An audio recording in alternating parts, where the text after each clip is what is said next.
Selamat datang di Horaspedia Channel, terima kasih atas kunjungan Anda ke channel ini. Kali ini kita akan membahas video tentang biografi Bapak Luhut Binsar Panjaitan. Dikutip dari berbagai sumber, Luhut Binsar Panjaitan merupakan seorang jenderal tentara negara Indonesia yang lahir di Hutanamora, Silayan, Toba Samosir, Sumatera Utara, pada tanggal 28 September tahun 1947. Ia menyelesaikan pendidikan sekolah menengah atas SMA di SMA K1 Penabur Bandung. Sejak SMA Luhut tergolong sosok yang aktif berorganisasi. Ia bahkan disebut sebagai salah satu pendiri Kesatuan Aksi Pelajar Indonesia (KAPI), yang menghimpun pelajar dan mahasiswa untuk menentang Orde Lama dan Partai Komunis Indonesia (PKI). Lulus SMA pada 1967, Luhut bergabung dengan Akademi Angkatan Bersenjata Republik Indonesia (AKABRI). Selama menempuh pendidikan militer tersebut, ia tergolong sebagai kadet yang brilian. Terbukti pada 1970 meraih predikat sebagai lulusan terbaik pada 1970, yang mengantarkannya mendapatkan penghargaan Adi Makayasa. Profil Luhut Binsar Panjaitan di bidang militer dipenuhi catatan prestasi yang tak bisa diremehkan. Selepas pendidikan dari Akademi Militer, ia mengawali karir militernya dengan pangkat Letnan II, dan mengabdi di Tentara Nasional Indonesia Angkatan Darat TNI AD. Karir militernya lebih banyak dihabiskan di Komando Pasukan Sandi Yuda atau Kopasanda, yang kini bernama Komando Pasukan Khusus Kopassus. Di kalangan militer, Luhut dikenal sebagai Komandan Pertama Detasemen 81, yang kini menjadi Detasemen Penanggulangan Teror 81 Kopasanda. Sebelum mendirikan Detasemen 81, Luhut bertugas sebagai Komandan Peleton IA Grup 1 Para Komando, Kopasanda. Kemudian, ia ditugaskan sebagai Komandan Kompi A Grup 1 Para Komando, Kopasanda pada 1973. Ia juga pernah ditugaskan dalam kontingen Garuda, yakni pasukan TNI yang ditugaskan menjaga perdamaian di negara lain oleh Perserikatan Bangsa-Bangsa PBB. Dalam kontingen Garuda, Luhut merupakan Komandan Kompi A Kongafi, yang bertugas wilayah Port Said, Port Fuad, Port Suez, Mesir. Di Mesir, Luhut bertugas sejak Desember tahun 1973 hingga Oktober tahun 1974. Di periode itu, ia juga bertugas sebagai ajudan pribadi Brigadir Jenderal TNI Yogi S. Mehmet, yang merupakan Komandan Brigade Selatan, wilayah terusan Suez Kongafi. Setelah mendirikan Detasemen 81, berikut ini beberapa jabatan yang diemban Luhut Binsar Panjaitan dalam TNI AD. Pendiri dan Komandan Pertama Proyek Raja Wali pada Pusat Intelijen Strategis.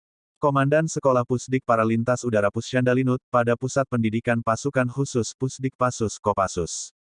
Komandan Grup 3 Sandi Yuda Kopassus. Komandan Pusat Pendidikan Pasukan Khusus. Komandan Korem 081 Dirot Sahajaya, Madiun, Jawa Timur. Wakil Komandan Pusat Persenjataan Infanteri. Komandan Pusat Kesenjataan Infanteri Pusenif, TNI AD. Komandan Pendidikan dan Latihan TNI AD. Selama berkarir di bidang kemiliteran, pangkat terakhir Luhut Binsar Panjaitan adalah Jenderal Bintang 4. Dipercaya menjadi duta besar, karir di bidang pemerintahan terus melesat. Di bidang pemerintahan dan politik, profil Luhut Binsar Panjaitan juga secemerlang karir militernya. Karirnya di bidang pemerintahan dimulai dari saat ia menjadi duta besar, pada 1999 silam. Ia menjadi duta besar Republik Indonesia untuk Singapura pada 1999 hingga 2000. Saat itu, Presiden Baharudin Jusuf Habibie mengangkatnya karena ia menilai Luhut piawai dalam diplomasi. Ia dipercaya untuk mengatasi hubungan antar negara yang sempat kurang harmonis. Penilaian Presiden Habibie tersebut tidak salah.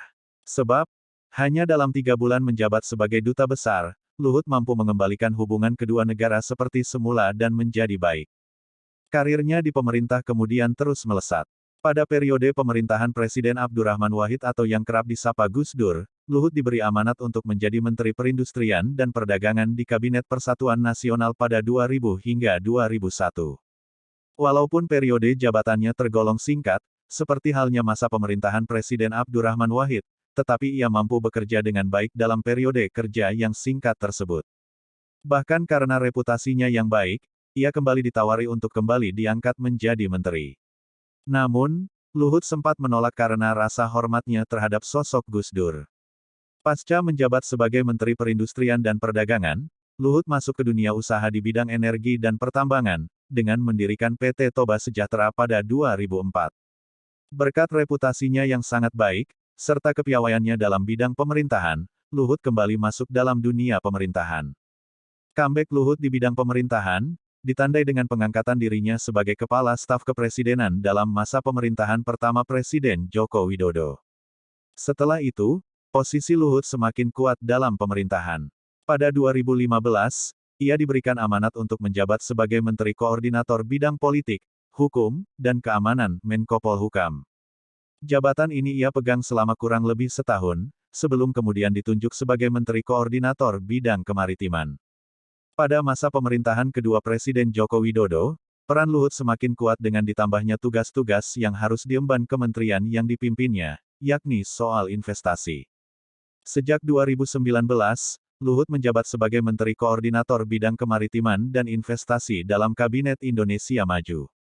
Selain menjabat sebagai Menteri Koordinator Bidang Kemaritiman dan Investasi, Luhut juga dipercaya memimpin beberapa tugas penting dalam pemerintahan. Tugas-tugas yang dimaksud, antara lain, Ketua Tim Nasional Peningkatan Penggunaan Produk Dalam Negeri, Wakil Ketua Komite Penanganan COVID-19 dan Pemulihan Ekonomi Nasional, Ketua Dewan Pengarah Penyelamatan 15 Danau Prioritas Nasional, Ketua Tim Gerakan Nasional Bangga Buatan Indonesia, Ketua Komite Kereta Cepat Jakarta-Bandung, Ketua Dewan Sumber Daya Air Nasional, Koordinator PPKM Wilayah Jawa Bali. Jika ada yang perlu ditambahkan bisa teman-teman tulis di kolom komentar. Sekian dulu video dari kami, silahkan dukung kami dengan like, komen, share dan subscribe guna mengembangkan channel ini untuk memberikan informasi lebih yang bermanfaat. Terima kasih dan sampai jumpa di video menarik berikutnya.